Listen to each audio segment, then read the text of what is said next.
Well, তাহলে release হয়ে গেল জিদ্দার বহু প্রতীক্ষিত সিনেমার ট্রেলার বুমেরাং। তো অ্যাজ ইউজুয়াল যেটা অনেকেই বলছে যে জিদ্দা কখন সিনেমা নিয়ে আসছে, কখন সিনেমা ট্রেলার রিলিজ করছে কেউ জানতে পারছে না, বাট বুমেরাংয়ের ক্ষেত্রে কিন্তু সব কিছু আগাম পরিকল্পনা ছিল, সবই জানিয়ে দেওয়া হয়েছিল। তো একটা কথা প্রথমে বলতে চাই, সেটা হলো যে প্লিজ প্লিজ প্লিজ এটাকে কপি পেস্ট বলে চিল্লাবেন না। কারণ সিনেমা ট্রেলার দেখার পর হয়তো তেরি বাতো মে এসে উলঝা জিয়া সিনেমার কপি পেস্ট মনে হতে পারে, কিন্তু একদমই নয়। কারণ সিনেমাটা কিন্তু 2024 সিনেমা, আর এই সিনেমাটা কিন্তু 2024 সিনেমা। তো দুটো সিনেমা এত ফ্রিকোয়েন্টলি বানানো কোনোভাবে সম্ভব না। তো দুটো সিনেমা দুরকমভাবে কনসেপ্ট তৈরি করেছে, সেইভাবে কিন্তু আমাদের কাছে উপস্থাপন করা হয়। তো বুমেরাং সিনেমাটা কিন্তু তেরি বাতো মে এসে উলঝা জিয়ার কিন্তু একদম মানে কিছু কিছু জায়গায় হয়তো এক লাগতে পারলেও স্টোরি কিন্তু একদম ডিফারেন্ট হয়ে চলেছে। আর সত্যি কথা বলতে সাইফাইয়ের সাথে কমেডি কিন্তু ব্যাপারটা কিন্তু অন্যরকম লেভেলে নিয়ে যাবে জিদ্দা এই সিনেমার মাধ্যমে।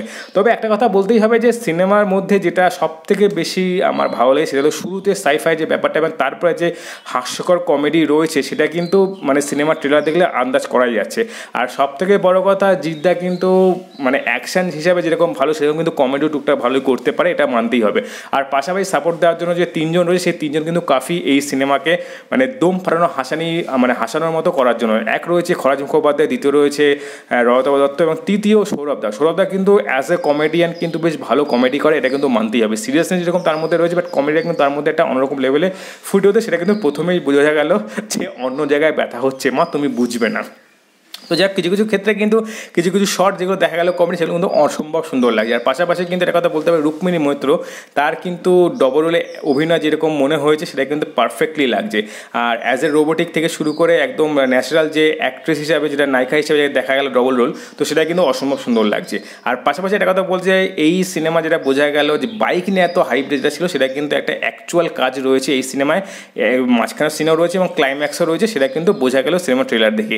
তো আলটিমেটলি একটা কথাই বলবো, প্লিজ দয়া করে ওই জিৎ ফ্যান্সের বাদ দিয়ে মানে বাদবাকি যারা জিতকে হেট করো, তারা কিন্তু এটা বলতে যেও না যে এটা কীরকম সিনেমা কপি পেস্ট করা হয়েছে, সব কিছু কপি পেস্ট। তো একদমই নয়, কপি পেস্ট কিন্তু একদমই না। একটু ভালো করে সিনেমাটা মাথা দিয়ে যদি দেখো, তাহলে বুঝতে পারবে সিনেমার কিন্তু স্টোরি একদম ডিফারেন্ট। তো একটা কথাই বলবো, মানে সিনেমাটা কিন্তু যদি সিনেমা হলে রিলিজ হয়, মানে হয়তো অবশ্যই, কিন্তু রিলিজ হওয়ার পর যে একটা সারা জাগাবে মানে একটা কমেডি হিসাবে, সেটা কিন্তু একটা অসম্ভব সুন্দর লাগবে। আর হ্যাঁ, একটা কথা বলতে চাই যে জিদ্দা যে টেস্ট চেঞ্জ করছে, সবসময় একঘেয়ে অ্যাকশন সিনেমা কারোরই ভালো লাগে না, সেই হিসেবে যে নিজের টেস্ট চেঞ্জ করে নিজেকে অন্যভাবে দেখানোর চেষ্টা করেছে এই সিনেমাতে, এটা কিন্তু আমার সবথেকে বেশি ভালো লাগে। তো ট্রেলার দেখে আমার বেশ পছন্দ হচ্ছে। বাকি তোমাদের ট্রেলার কেমন লেগেছে অবশ্যই কমেন্টে জানাও। আর একটা কথা বলে রাখি, জিতকে যতই হেট করো, জিদ্দাকে যতই হেট করো, যতই বুলি করো, তার কিন্তু যে একটা সিনেমার প্রতি ভালোবাসা, তার কিন্তু এই সব জিনিস, নতুন নতুন জিনিস আমাদের বাংলা সিনেমায় তুলে ধরা, এটা কিন্তু তার জলযন্ত্র প্রমাণ।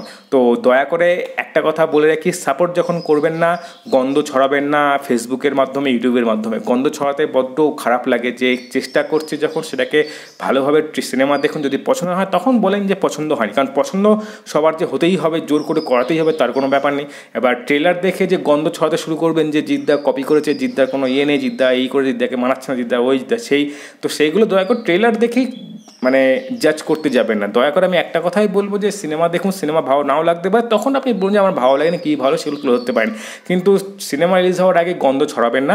কারণ এখানে যথেষ্ট পরিমাণে বলবো যে মেন কাস্ট রয়েছে, জিদ্দা থেকে শুরু করে রুক্মিণী মৈত্র, রয়তব দত্ত, খরাজ মুখোপাধ্যায় এবং সৌরভদা, প্রত্যেকে কিন্তু ফাটিয়ে অভিনয় করেছে। কমেডি কিন্তু ভরপুর থাকবে, সেটা কিন্তু বোঝা যাচ্ছে। হ্যাঁ, কিছু কিছু সিন হয়তো সিরিয়াস হতে পারে, বাট সিরিয়াসের মধ্যেও আশা করছি কমেডি থাকবে, কারণ full on scifi comedy movie হতে চলেছে এই সিনেমা, এটা বোঝা যাচ্ছে।